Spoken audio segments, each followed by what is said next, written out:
I had a thought over the weekend, and I don't know to what extent you guys are even aware of this, but like, so my daughter's school is in Park Slope, and she had a volleyball tournament yesterday, and we went down there. So Park Slope, neighborhood in Brooklyn, um, brownstone, beautiful townhomes and that sort of thing on many of the streets in what is known as Park Slope. But Park Slope itself is a deeply, deeply uncool neighborhood. And my wife was saying to me, she's like, would you like to live in Park Slope? And I was like, I'd love to live in one of those houses, the beautiful houses. And, as opposed to where we are, the housing stock is much nicer. There's Prospect Park is right nearby. It's all this sort of stuff. But I was like, but as I thought about it further, I was like, everybody down here is deeply, deeply uncool. And I think No King's March was basically like the Park Slope of protests. Yeah. You know what I mean? Like it's all Absolutely. very admirable in certain respect, and on the other hand, like I don't want to be there at all because it's not aspirational in any particular.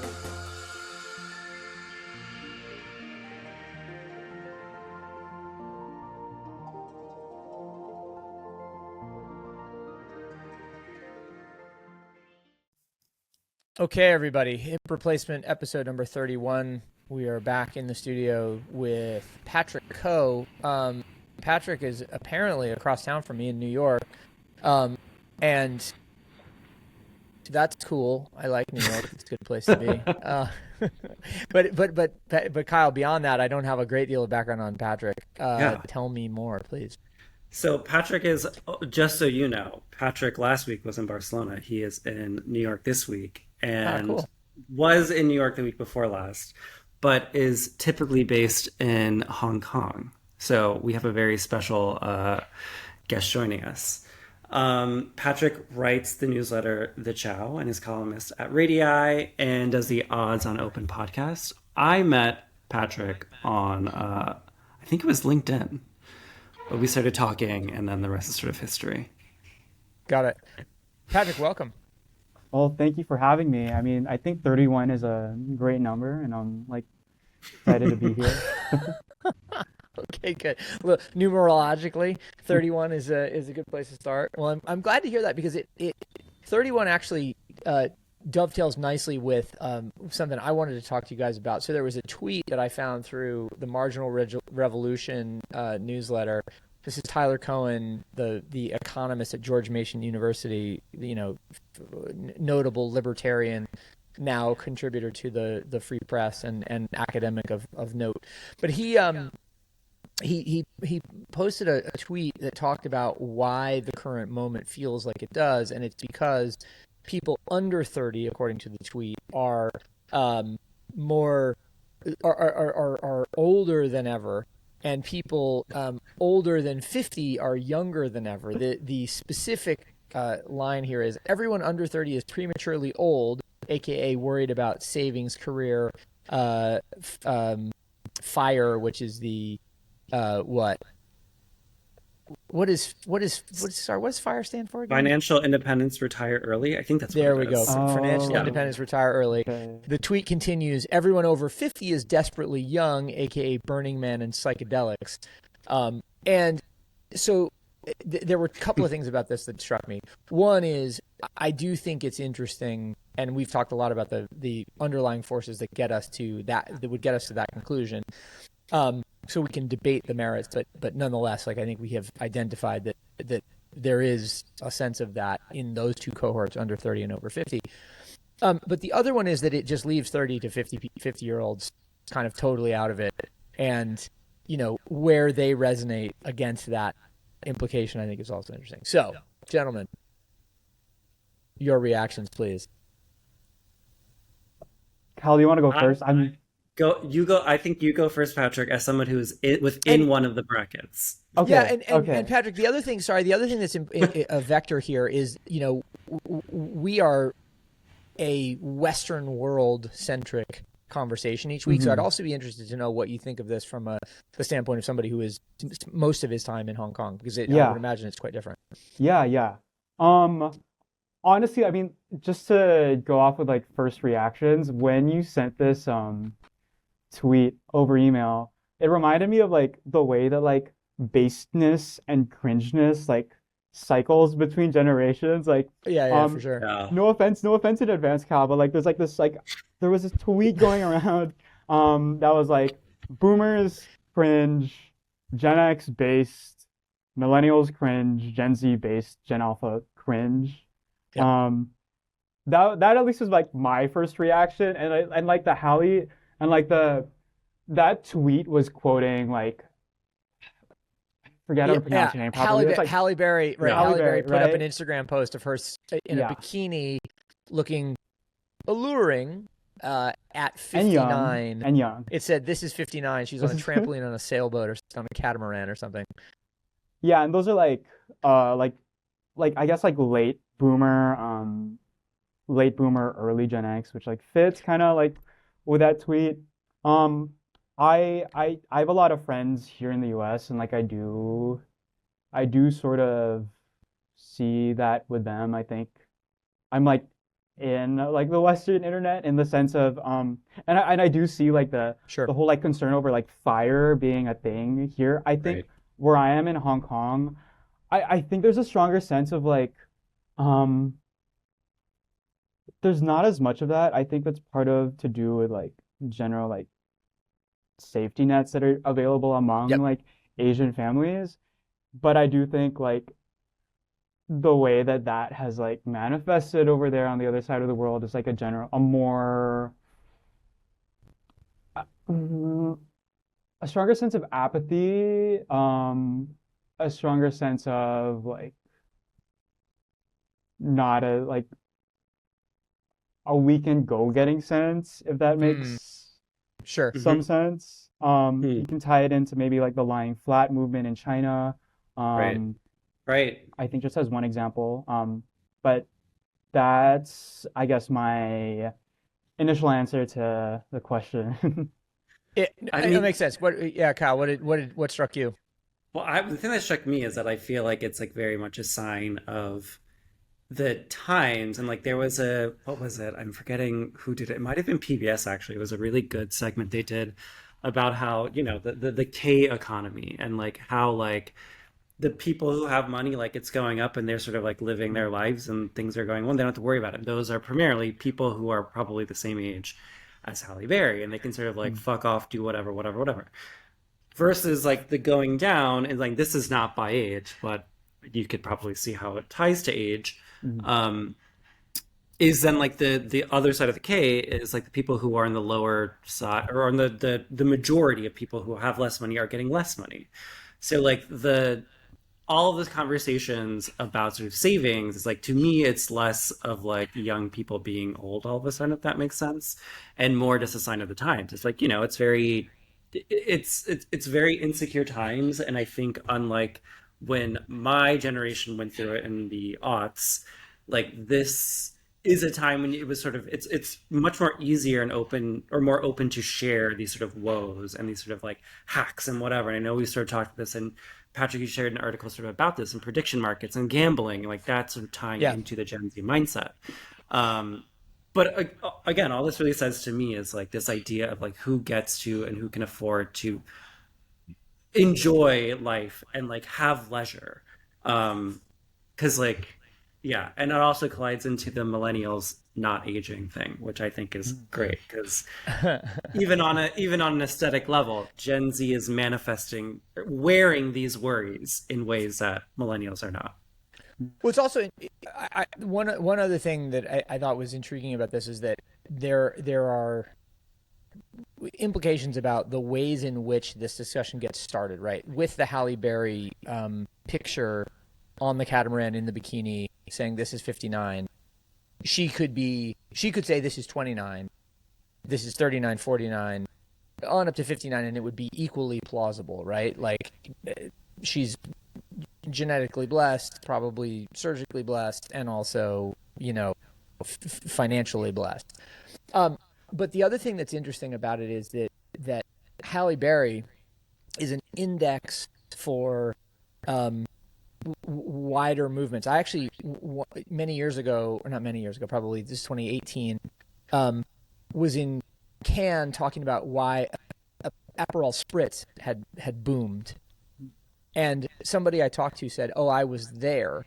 when it happened, the instant of inception when Aperol Was Spritz boomed. And his telling of it was Halle Berry was at lunch at the Carlton. She asked her agent what they should drink, and her agent said Aperol Spritz, and they ordered an Aperol Spritz. She never had one, and she Instagrammed it, and that Instagram post is what caused Aperol Spritz to boom. So interesting. I also think this is it's an intriguing sort of look at how, like the moments of inception where these thought processes get going. So anyway, there was that is a digression. But Kyle, the story that you cited, which is from the PBS NewsHour, you can find it on YouTube. It's about the K-shaped economy.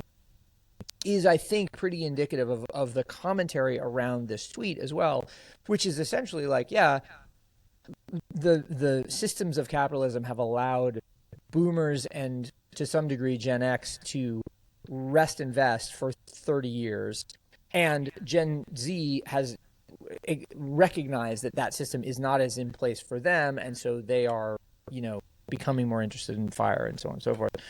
What I wonder, though, is, as always with this conversation, how much that is true and how much that is just a function of your vantage point, right? Like, because there are plenty of other countervailing statistics that say that actually millennials are better off than Gen X was in their ability to save and to buy a home or to be wealthy, right? That Gen Z is even better than millennials are. And so it all is a function of vantage point. I mean, I will say really quickly is that like I do think that sort of awareness of like, oh, I need to make money, whatever is a very Gen Z, instant gratification sort of thing. But that sort of awareness and thinking about it now will, to that point, set them up for success in the future. Ideally, if they're not just gambling it off or whatever, if that makes sense. But like that is something that I think is another part of the conversation is like to be young, to be in your 20s is not a lucrative time. Like that is Right. almost exactly the time of your life when you don't have anything. Your 30s is really when things start to pick up. You're lucky if you get that in your late 20s, but like that is historically that. And so like Yeah. I just think that there's a magnifying glass over the issue, given that there's sort of more ways to talk about it and more stories about somebody using crypto or Bitcoin or whatever to sort of get rich quick. And I think everybody thinks that they should have access to that as well, which is not Patrick, true. I'm curious about something you just said a minute ago about maybe this being different in, let's call it, Asia Pacific because of the prevalence of family as safety net, right? Another countervailing thing I listened to this morning was Peter Zion, the geopolitical strategist, saying one thing to remember about Trump's tariffs of 100% on Chinese goods or whatever is that China cannot sustain itself demographically, and in the next 10 years, it is going to collapse because there are more people over 54 than there are under 54 at the moment, and so on and so forth. Now, that's probably as histrionic or as hyperbolic as anything else. But I wonder to what extent being young in Greater China figures into all of this, like your sense of worldview. Yeah, yeah. Um, I don't know. I wouldn't necessarily describe myself like as an expert on China. I think, Well, just I'm sure like as a person who yeah, lives regionally, I think what you yeah, were, yeah, you know, yeah. So okay, so I have like two words like just stuck in my head right now, like as like a like response to like what everyone's been saying. And that's like I think this is making me think about Taylor like Swift. no, not I'm I mean, joking. it would be Yes. nice, it would be nice. But Yeah. it's making me think of like the whole like permanent underclass discourse. I Sure. will say that like maybe this is perhaps like less relevant to like Gen Z in Asia and like maybe more about like Gen Z as a whole. Like I do think maybe Sure. like the like Kyle, you're absolutely right that like obviously like people need to realize that there's like some level of like Gen Z like impatience like at play here with like wanting to get in all these get rich quick schemes. But I think with like just the fear of the permanent underclass being ushered in by AI is like what I think makes this like a little bit different and like accelerates this, particularly for Gen Z, I think like growing up, I like to say that like growing up in ZERP was such a fun time. Um, Yeah. and now like having to reckon with like the reality that we grew up with is not the reality that we'll be facing for the rest of our lives is something Hmm. that we seriously have to come into terms with. And I think that's it's a big reason why uh like Gen Gen- Z is so like panicked like over like Right. sure. fire, right? I think in terms of Asia though, like I can say this I guess particularly for Hong Kong, like um because in ties with like that like ZERP thing, like Hong Kong seemed was like a really really cool place to be, I guess, from like the 90s, 2000s, and I guess like early 2010s, and now like the economy is like kind of slumping, and like you do have that sense of like oh like you do have that sense of fear, and but I think it's and that sense of like hang being like hung up over ZERP, but like I do think it manifests a little differently compared to like the whole like concern over fire as like it would be in the US. Gotcha. I guess what I'm curious about is I think there are those on this side who um, see the fire thing and kind of go, all right, I'm either going to throw myself into that, or alternately they look at it and go, I could never, and so they just sort of give up on it, and that echoes a little bit in the lie flat thing that you said a minute ago. Mm. What I Right. wonder then is, did had let's call it young people in China and or broader Asia Pacific, whatever, reached that conclusion already, and so we're now seeing them, a couple of years into it, or are they reaching it at the same time as Western audiences, young people here? That is a really really good point, and I haven't like considered that. I think it's true. Obviously, like Asia is like, and I guess it's a bit weird for me to say this because I read about like the region as a whole, but Asia obviously is like too diverse to like make Yeah, like one like flat of like course. observation about it. But I do think you have. I think to your point, like Japan is a really really good example of like um having this culture of like neat post bubble um and that really like the neat culture of like young men who like post bubble decided to just spend the rest of their lives like staying inside like eating takeout and like watching anime and playing video games um Right. and that was like quite early on, and like that was like past like Japan's like economic heyday. I forget like which exact decade it is, and I think I think that's a perfect example of like Yeah. um Asia experiencing this like a little bit ahead um of everyone else, and then like a few years into it like feeling that like a collective like sense of giving up. Right. Yeah. Well, I think that sort of this all gets at another story that I know you sent, Ben, and also I think is I know Patrick, we had talked about this weeks ago when it was happening, is that like the people who probably cannot do the fire exercise, let's say, and that's a lot of people. That's probably most people. The Yeah. young people who are in the cohort of they don't have access to that, or they're not necessarily interested in that, or whatever you might call it. Right. It's That kind of a question. On one hand, it's whether you have access, quote unquote, access to it, and on the yeah, other hand, yeah, it's whether you can conceive of it. Right. And right. and it doesn't necessarily make sense to many people. Hmm. Because the thing I was going to say for that is like the what this dovetails into is the sort of like quote unquote Gen Z uprising movement, which I think is they're related. Is like this sort of feeling of like the not just the future but the present is slipping away in real time is pushing people towards action. And like I was thinking about this over the weekend. It might have even been in the Trump report. I don't remember. But like if we think about how the 2010s was sort of like Friday for the Future, sort of like these climate protests and young Did you people say thinking, Friday for the future? yeah, that's what it was called, The, right? Friday for the future? Yeah, something like that. The Greta oh, Oh man, Greta I don't know. Thunberg movement. I I didn't w- know that, but that's a Friday for the great future. phrase. It's a Yes. really Okay. Shout out Greta I'm Thunberg in that case. I've never heard of that either. Yes, that was the name of like the official name of what those protests were called. And Ah, that okay. whole line of thought of quote unquote young Gen Z being sort of like leading this sort of conversation about like we are fighting for our future. And that sort of ties into like, the American court cases of people Mm. taking governments to court because of oil pipelines and whatever, because they're losing their future. Got it. Cut to So it now. is. Sorry, Kyle. Just very quickly, No, It's Fridays for Future, which is sort of the weird on the spectrum truncation of right, the much more metaphorical Fridays for the Future. To me, right. anyway. Sorry, I know that's Yeah. highly semantic. Anyway, please continue. Hey, it was she is I'm a not a grammarian. What can I say? yes. She's not a Hey. native English speaker, and I'm a grammarian. So there you go. Yes.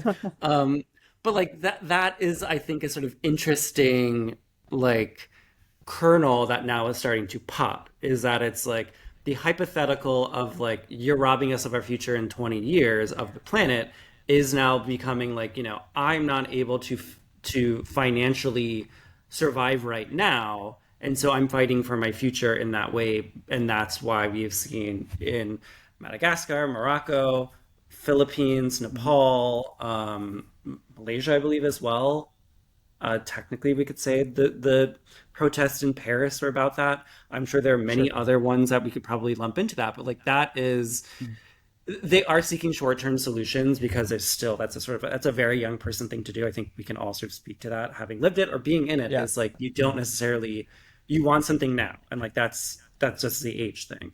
But that I think like it's a ripple that comes from the sort of Greta Thunberg thing. Even Greta taking a flotilla to Gaza to do direct action is an example of like the ripple that she caused and her sort of doing this direct action because no one's doing anything. And that is like a fascinating, I think, thread for the generation. And that's amazing. We'll see if these actually cause more change. And I'd be curious again, because Patrick, I know we were talking about it at the time, is like, do these things seem sustainable? How are other generations responding to it? Mhm. Because it's one thing for one generation to say they want this and act on it. It's another thing for everybody else to be like, fuck off.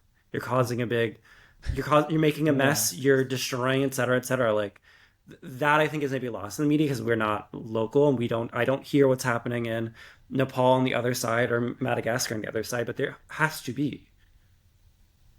Yeah.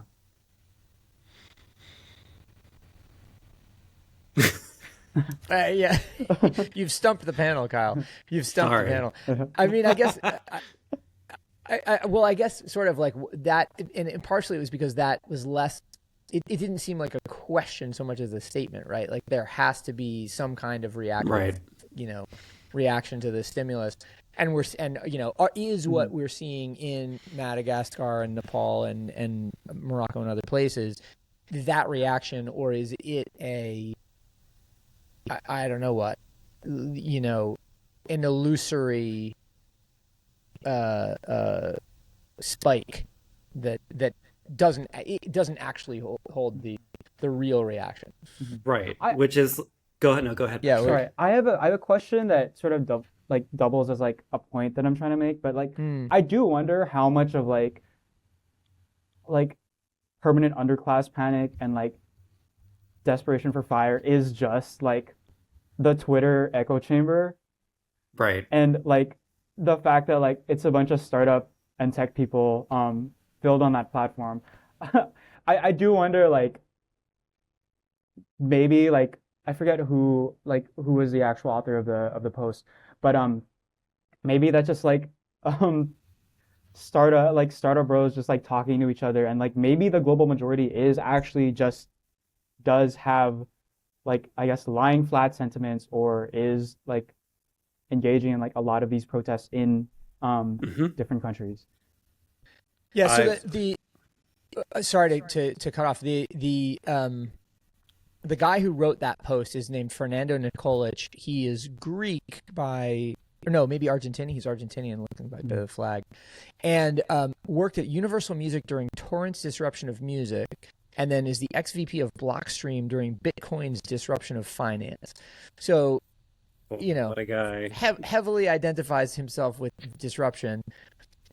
That's embarrassing.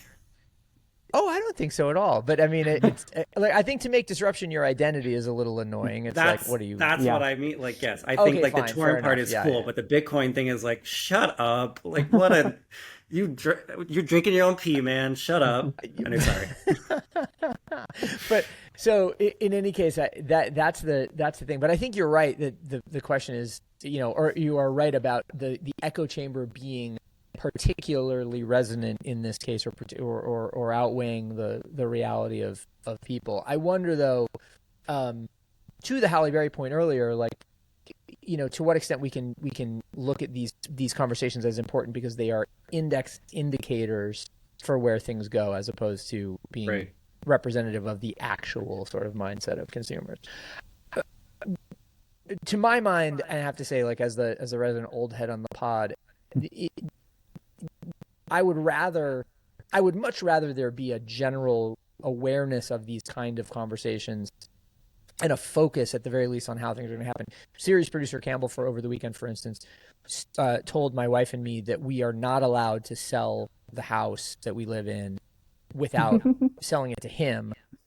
And I'm just like, okay, well, I love that sense. I love the sense that you love the house and you want to keep it as a family home and so on and so forth. But if we get to the point where we sell it, it's going to be because it's got a market value that you're going to have to meet. So how are you going to get to meet that market value? If he's really thinking about that, and that's not just an emotional sort of response, that's awesome. And I want him to be able to do that. On the other hand, if it's just like a, like ZERP era feeling of like money is just something that happens, then we've got a problem, right? So I would rather, I'd rather we be thinking than not thinking. True. I guess that's a theme for the pod generally. Please think rather than not think. Yes. Yes. Yeah. Yeah. I mean, these are all like it's all really interesting stuff because, like, to me, a conversation like this and this podcast in of itself, I think, is indicative of where things may go. Because I do think paths to the future are going to require more cross-cultural, intergenerational conversations about these things. And I think we're starting to almost get there because I think, like, that sort of understanding of, like, no. Like, generations going at each other is a bit of a media narrative, which, yes and no. That's not... There's always been an older sibling, so that's like, no. However, like, I think it goes with that collective understanding of, like, you are being just as oppressed for X, Y, Z as this person is, and, like, those sort of understandings. And I think a good example is, like, even thinking about the rightful critiques and optics of something like the No King's March, which I think was a really sort of, like, interesting phenomenon. Like, look, hey, it is net positive, but it also is quite strange to see, like, Nancy Pelosi talking about this when she is a career politician who isn't conceding power to younger generations. And that sort of, like, tension is exactly what's going to, like, break a lot in Yeah, a exactly. great Well, way. and is also arguably using her influence or access to gain in a very outsized way against, what public information would allow or whatever the case is, right? Like, Yeah. this is why there's an index that you can follow Nancy Pelosi's stock trades on. I had a thought over the weekend, and I don't know to what extent you guys are even aware of this, but, like, so my daughter's school is in Park Slope, and she had a volleyball tournament yesterday, and we went down there.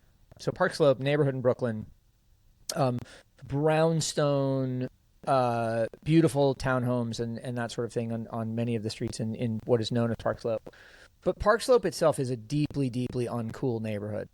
And my wife was saying to me, she's like, would you like to live in Park Slope? And I was like, I'd love to live in one of those houses, the beautiful houses. And, as opposed to where we are, the housing stock is much nicer. There's Prospect Park is right nearby. It's all this sort of stuff. But I was like, but as I thought about it further, I was like, everybody down here is deeply, deeply uncool. And I think No King's March was basically like the Park Slope of protests. Yeah. You know what I mean? Like, it's all Absolutely. very admirable in certain respect, and on the other hand, like, I don't want to be there at all because it's not aspirational in any particular way because it doesn't feel effective because it's not aspirational. It doesn't feel vital because it's not cool.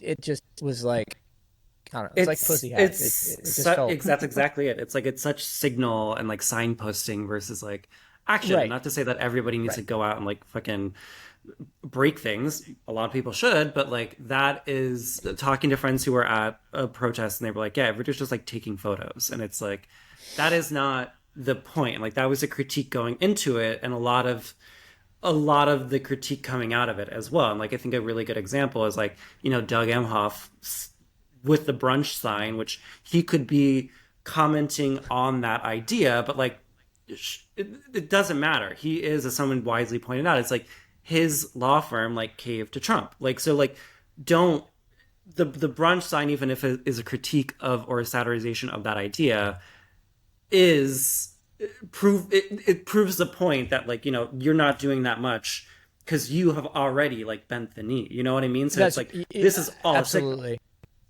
So This post, by the way, and this actually gets to Patrick something you said I want to get to in a second. The sign that Kyle's referring to is Doug Emhoff, former second gentleman, as he was called. Yes. Husband of Kamala Harris, had a sign that said, "If Kamala won, we'd be at brunch." Oh, I No remember kings. seeing that on Instagram. Yeah. Which I mean, was is a riff off of previous signs like that. okay. Like, Well, that wasn't unique to him. Like that was like, that's why it was like he is referencing that sign being used multiple times, but his using it at this point in the timeline is like quite literally rich. It's like, chill, like, dude. yeah, for Dude. sure. But it's just, well, it's a patently stupid sign. It also is Yeah. about indulging. It's about indulging, meme culture, but as is typical of politicians on the left, doing it really badly and ham-fistedly.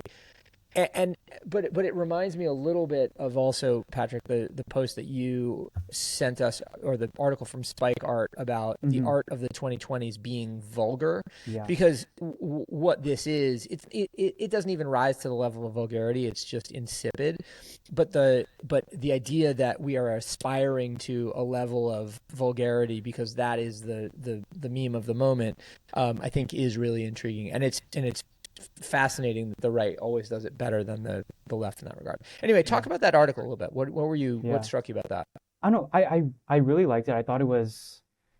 I have had like some conversations like on and off with Kyle about like, and in real life like about like our culture being like very Cronenbergian, like our body modification as like such a normal thing, like body horror as like a huge thing on the internet.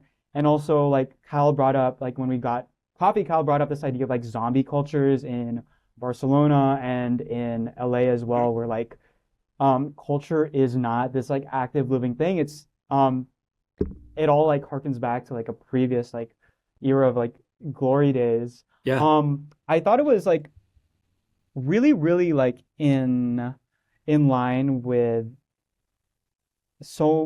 it resonated with me because it was really, really in line with a lot of things that people are saying on the internet now. I think like multiple threads, like besides like Cronenbergian and like zombie cultures, like you have that whole like Max Reed essay about like how the internet is bringing us back to like the medieval era of like this now being like a time of like monsters and like folklore and mythology and like Italian brain rot and like the whole like all the videos and images referenced by Dean Kissick in that essay of like the salmon man eating his own flesh and like the quote unquote like perfect woman on X, like all of that being like mythologies that tap into this like sort of collective unconscious that we have.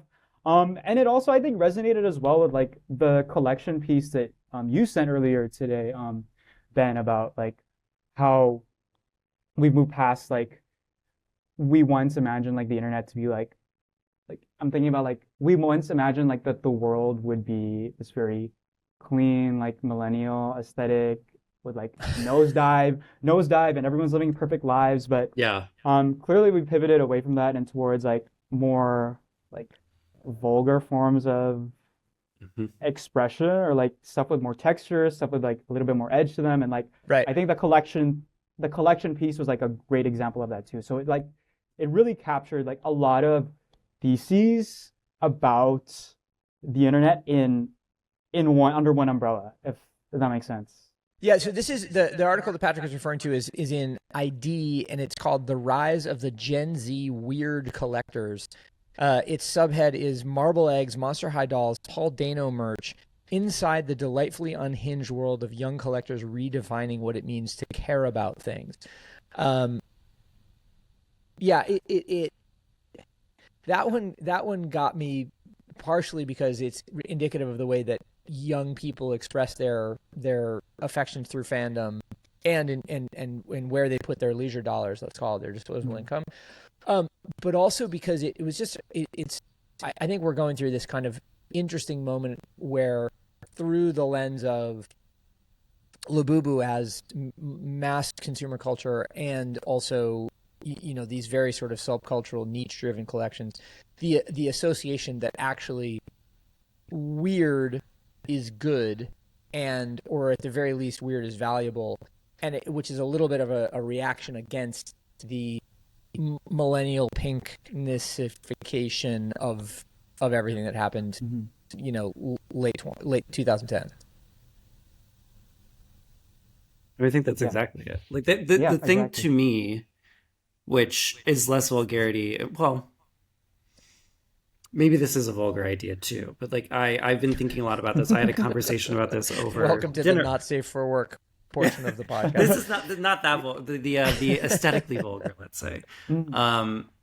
But a conversation about this over dinner, and I'm probably gonna write about it this weekend, is that I think like what a lot of these reactions are too is that like there's a lack of like charm right now. And I've been thinking a lot about that. And like that is somewhat literal, is that like these are not charming times. But I think the tools and these sort of like items that make up a life now are just also very uncharmed as well. Meaning that like they're too perfect. They are like they seek perfection and they seek to mirror versus to leave room for interpretation versus sort of like allowing space for you to add onto something or to imagine a little bit. It really does a lot of the work for you and just like shits out like a doppelganger, which again, to the point of Cronenberg, like that always ends badly. But like the charm idea and where that could have crashed into vulgarity is that like these collections are not all new items. They all are they're older items. They're things that sort of like are rough around the edges. They're imperfect. And it's not that they are collecting something because it's old. It's collecting something because it had a novelty to it. It had a charm to it. You could like take a photo with it or of it and like you could see the distortion embedded in there. And like that sort of spirit within the machine has been scrubbed out of everything. So that just means everything is a bit soulless. Hence, like, why people are attracted to like, the cameras, to the this, to the that. And like, the other thing about this too, really quickly, and I know this is a diverging path, is that like, I also wonder too, if like all of this, those collector people, the idea of vulgarity is like, if all of this is just extremely online conversations, they probably are, because like those collectors definitely are. Like, for example, because you mentioned, Patrick, you mentioned Italian Brain Rot. I was in a meeting. I do this like volunteer thing for the college I went to. And I was leading this meeting with a bunch of people from around the country and all these different ages. And we were talking about like what the icebreaker is, like, what would you be for Halloween? And I said like potentially like an Italian Brain Rot character or like Which one? Gladys and Weapons. Which one? Ideally it's like, a joint costume where it's just like, which is kind of basic, just like ballerina cappuccino and Assassinino, Cappuccino, Yes. Assassinino cappuccino. Yeah. Okay. Yes. But like everybody, for both of those, for Weapons, which I thought was like low ball, like everyone's gonna know what Weapons is. Italian Brain Rot, a little bit risky. Some people have kids. They should probably know this. Everybody looked at me like I was like crazy. They were like, what are you talking about? Italian Brain Rot? And like Weapons, they were like, who? And I was like, I know I'm very online. But I also know that like half of you have kids. And like the idea that there are children who are just unaffected by Italian Brain Rot is incredible. But that, like, to that point, is that like extremely online, et cetera, and like there's that leaks into real life, sure, but like Yeah. how much of that is actually like how much of that vulgarity is Sure. actually like oozing into the streets? Because like that Yeah. moment, I was like, it's either I'm in the future or like I'm in an alternate universe. I that does make me wonder if like there's maybe a secret monoculture that people in, like the internet like commentary class just aren't aware of because of spending like too much time on Totally, the internet. totally. Well, Like no, go for it, Patrick. no, I like maybe like everyone's talking about like how culture is fragmented and like everyone's like siloed in their own algorithms, but like maybe there's like just a monoculture that like people like the three of us aren't necessarily aware of because we're Yeah, just I agree. It is invisible to us. It's funny. I talking to series producer Campbell about this over the weekend. I was paging through an issue of Popeye magazine with him, which is the Japanese, magazine for young men, for city boys as they call it in Japan. But Right. in any case, and we were just looking at outfits, and I was just saying, like, oh, what do you think about this one? What do you think about that one? And I came to one that I thought was very appropriate to his college, to Elon University in North Carolina, and he's like, yeah, that's not what people at Elon dress like. What people at Elon dress like is a pair of 5-inch inseam Gymshark shorts, flip flops, a backwards baseball cap, and Right. a polo shirt. And it's funny because like that is not a secret monoculture. I'm very aware of that No, right. yeah, Right. it's not. style of dressing, but it's so boring as to be like inconsiderable to me. Like Yeah. it literally disappears below my level of vision because it's so Yeah. it's so nothing. What you're bringing up, though, I think, Patrick, it was evoked very effectively in the film that we watched over the weekend, which was John Carpenter's "They Live." Are you guys Oh, yeah. familiar with Yes. "They Live"? So, You'll love it, Patrick. without Okay. giving too much away, the plot of "They Live" is that there is a cabal of decision makers who have embedded subliminal messages into every piece of media and is controlling the human race by doing so. And a small group of people have realized a way to see the subliminal messages and to, rage against it. But it very much feels like something. You almost feel like something like that has to be going on because otherwise, how would we have wound up where we're at?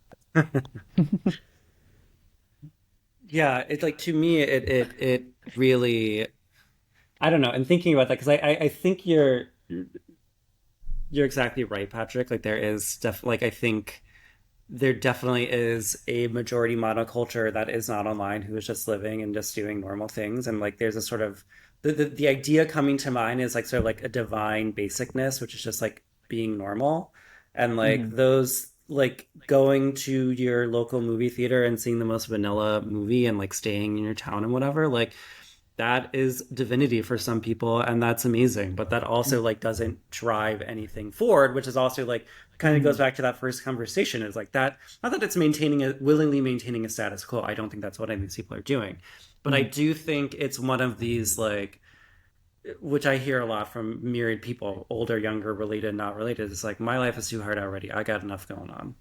Yeah. Like, I don't want to watch that scary movie. I got enough going on. It's like, sure. Can I just, I'm going to digress for a second because I want to return to something you talked about. Your comment, Patrick, or Kyle, about the movie theater being divinity struck me.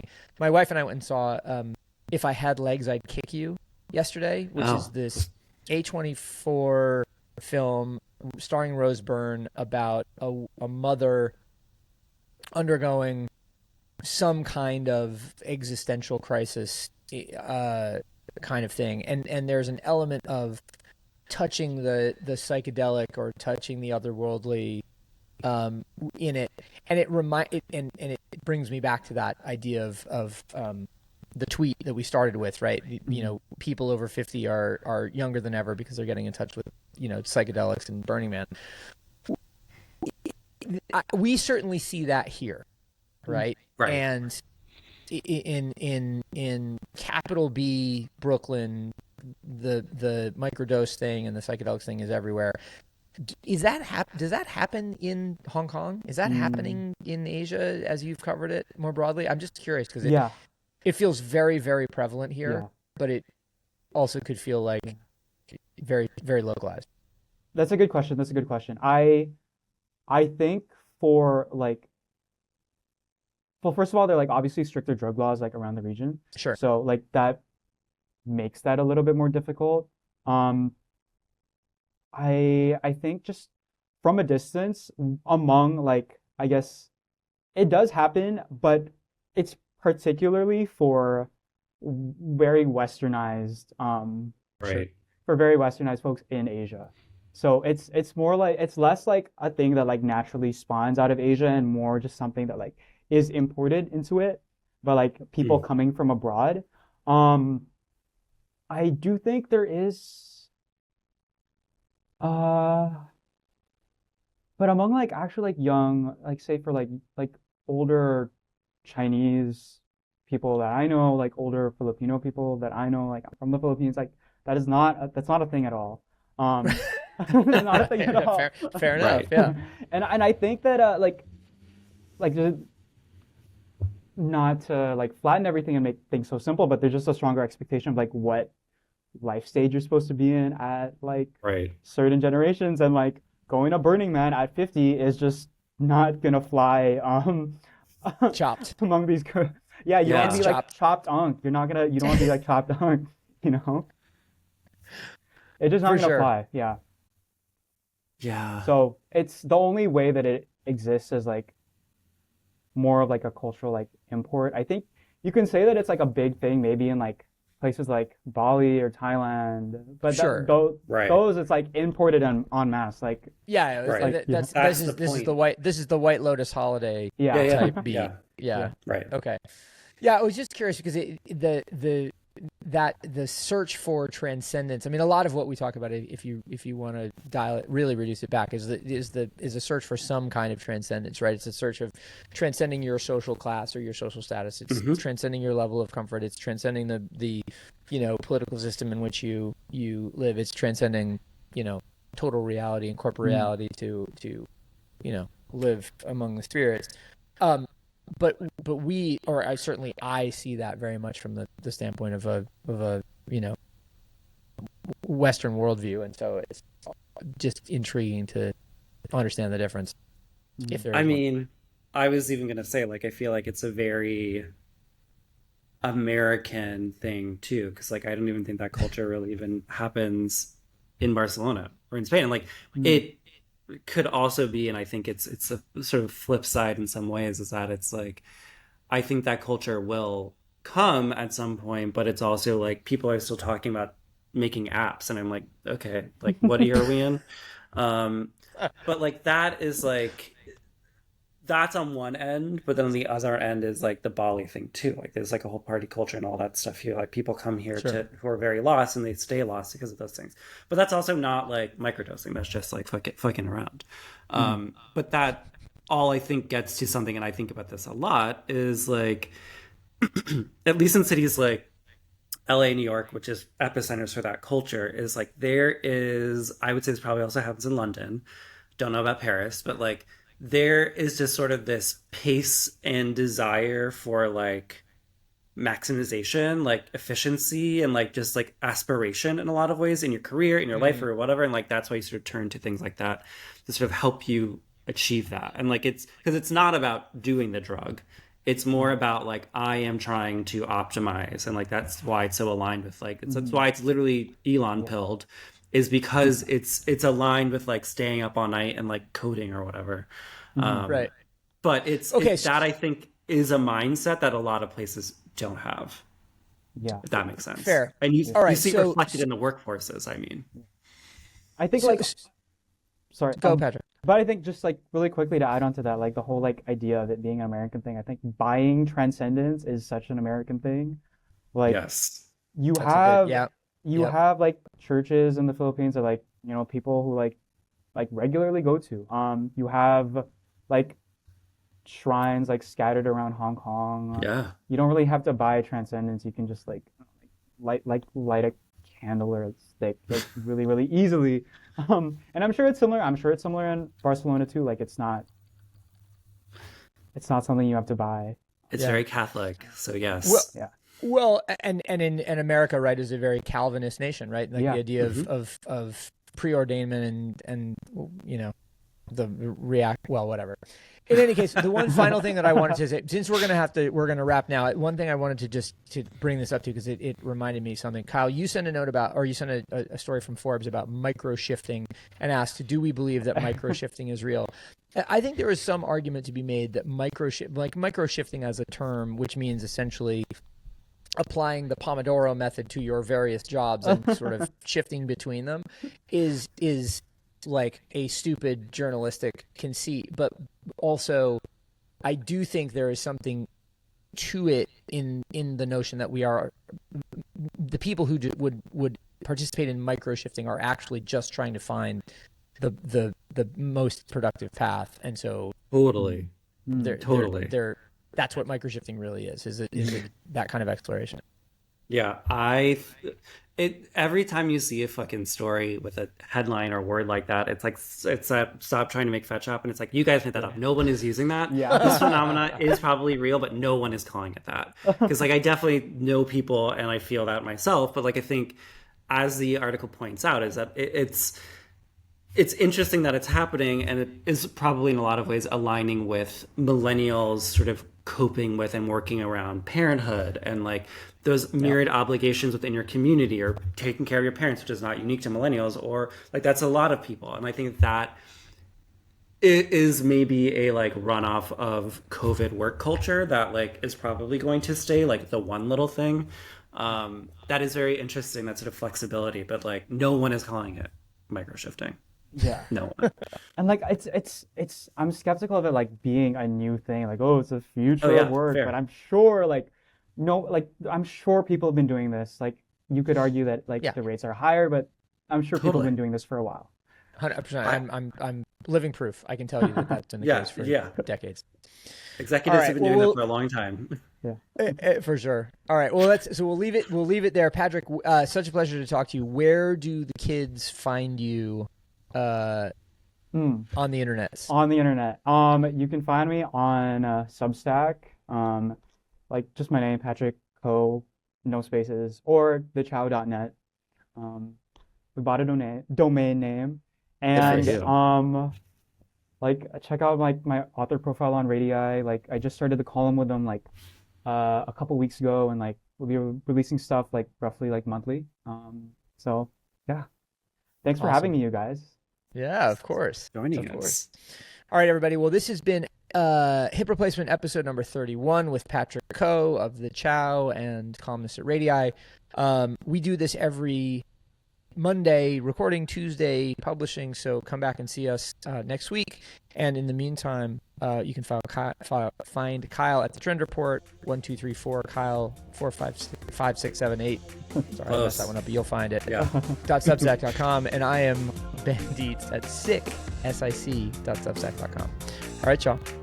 Again soon. Thanks, y'all.